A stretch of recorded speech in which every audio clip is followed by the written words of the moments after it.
Guys Viswanath and sons இந்த படத்துக்கான ஒரு அஃபிஷியலான வேற லெவல் அப்டேட்டோட இப்போ வந்திருக்கேன். இந்த படத்துக்கான அப்டேட் மட்டும் இல்லாம சூர்யா 47 சூர்யா 48 மொத்தம் 3 படத்துக்கான அப்டேட்டோட இப்போ வந்திருக்கேன். அந்த தாறுமாறான அப்டேட்ஸ்லாம் என்னன்னு சொல்லிட்டு பார்க்கறதுக்கு முன்னாடி நம்ம தமிழ் சினிமால இருந்து வர அப்டேட்ஸை அதிரடியா நம்ம சேனல்ல இறக்கிட்டு இருக்கோம். ஸோ சேனலை செக் பண்ணி பார்த்துட்டு பிடிச்சா மட்டும் சப்ஸ்கிரைப் பண்ணிருங்க. வெங்கி அட்லூரியோட இயக்கத்துல ஒரு பக்காவான ஃபீல் குட் டிராமா படமா விஸ்வநாத் அண்ட் சன்ஸ் தாறுமாறா ரெடியாகி இருக்கு. ஆகஸ்ட் 14 இந்த விஸ்வநாத் அண்ட் சன்ஸ் பயங்கரமா இறங்க போகுது. படம் தியேட்டர்ல இறங்குறதுக்கு வெறும் 1.5 மாசம் மட்டும் தான் இருக்கு. சோ இந்த 1.5 மாசம் கேப்ல படத்துக்கான ப்ரமோஷனை வேற லெவல்ல பண்ண பிளான் போட்டிருக்காங்க.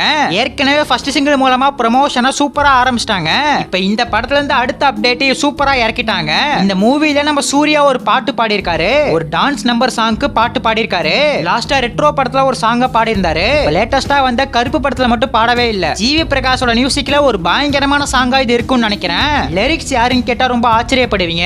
அது வேற யாரும் இல்லங்க, யூத் படத்தோட ஹீரோவான கேன் கர்னாஸ். அவர் இந்த சாங்க்கு லிரிக்ஸ் எழுதி இருக்கிறதா அப்டேட் வந்திருக்கு. சூர்யாவோட வாய்ஸ்ல கேன் கர்னாஸோட லிரிக்ஸ்ல ஒரு பயங்கரமான சாங்க ஜிவி பிரகாஷ் இப்ப கம்போஸ் பண்ணிட்டு இருக்காரு. இந்த ஒரு சாங்க ரொம்ப கூடிய சீக்கிரமே நம்ம எதிர்பார்க்கலாம். ஸ்டார்டிங்லயே சொன்ன மாதிரி படம் வரதுக்கு இன்னும் 1.5 மாசம் மட்டும் தான் இருக்கு. இந்த 1.5 மாசம் கேப்ல படத்துக்கான ப்ரமோஷன்ஸை வேற லெவல்ல பண்ண போறதா அப்டேட் வந்திருக்கு. இப்ப சூர்யா 47 பொறுத்த வரையும் அந்த படத்துக்கான அப்டேட் எப்பதான் வரும் அப்படின்னு கேட்டா ஒரு தரமான அப்டேட் காத்துட்டு இருக்கு. ஆனா அந்த அப்டேட்டை எப்ப இறக்குவாங்கன்னு தெரியல. முன்னாடி என்ன சொல்லப்பட்டுச்சு அப்படின்னு பார்க்கும்போது நம்ம சூர்யாவோட பர்த்டே ஸ்பெஷலா டைட்டில் டீசர் வரும்னு சொன்னாங்க. ஆனா இப்ப அந்த டைட்டில் டீசர் வருமாங்கிற ஒரு டவுட் இருக்கு. அது எதுக்காகன்னு பார்க்கும்போது விஸ்வநாத் அண்ட் சன்ஸ் படத்துக்கான ப்ரமோஷன்ஸ் அந்த ஒரு டைம்ல பயங்கரமா பண்ணிட்டு இருப்பாங்க. அந்த படத்துக்கான ப்ரமோஷன் பண்ணிட்டு இருக்கிற அந்த ஒரு நேரத்துல சூர்யா 47 படத்துக்கான அப்டேட்டை விட்டா 2 படத்துக்கான அப்டேட் கொலாப்ஸ் ஆகிரும். ஏற்கனவே சூர்யா 47க்கு தான் ஹைப் அதிகமா இருக்கு. ஆனா சூர்யா ஃபேன்ஸை ஏமாத்தலாம் மாட்டாங்க, ஃபர்ஸ்ட் லுக்கை வேணா விடுவாங்க.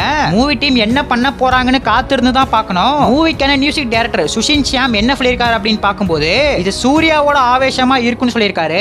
மியூசிக்கை பொறுத்தவரை ரொம்ப ஃப்ரெஷ்ஷா பண்ண போறாராம். அவரோட மியூசிக் ஸ்டைலே டோட்டலா மாத்திருக்காராம். சோ அப்படி பார்க்கும்போது இந்த சூர்யா 47ல மியூசிக் ஒரு பயங்கரமான சம்பவத்தையும் பண்ணும். ரொம்ப வித்தியாசமாவும் மியூசிக் அமையும்னு எதிர்பார்க்கலாம். சூர்யா 48 அந்த படத்துக்கான அப்டேட் மூவி டீம் இப்ப தாறுமாறா இறக்கிட்டாங்க.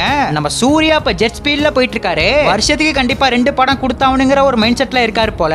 அந்த வகையில ஜெய்பீம் டைரக்டரான டிஜே ஞானவேல் அவர் தான் இந்த சூர்யா 48 பயங்கரமா டைரக்ஷன் பண்ண போறாரு. கருப்புக்கு அப்புறம் சாய பேங்கர் இந்த படத்துல மியூசிக் போட போறாரு. கேஜிஎஃப் காந்தாரா மாதிரியான பெரிய படங்களை எடுத்த ஹாம்பாலே பிலிம்ஸ் அவங்க தான் இந்த படத்தை தயாரிக்கிறாங்க. இது ஒரு பக்காவான கண்டென்ட் பேஸ்ட் பிலிமா இருக்க போது. டிராகன் படத்துல வந்த கயாடு லோகரும் படத்துல நடிக்க போறாங்க. இந்த படத்துக்கான பூஜை இன்னைக்கு நடந்திருக்கு அப்படிங்கிற மாதிரி சொல்றாங்க. சோ ஓவராலா நம்ம சூர்யாவோட 3 படங்களுக்கான அப்டேட்ஸை கவர் பண்ணியாச்சுன்னு நினைக்கிறேன். நம்ம சூர்யாவோட ஃபேன்ஸ் யாராச்சும் வீடியோ பார்த்துட்டு இருந்தீங்கன்னா சிங்கம்னு ஒரே ஒரு கமெண்ட் பண்ணிட்டு அப்படியே மறக்காம நம்ம சேனலையும் சப்ஸ்கிரைப் பண்ணிருங்க.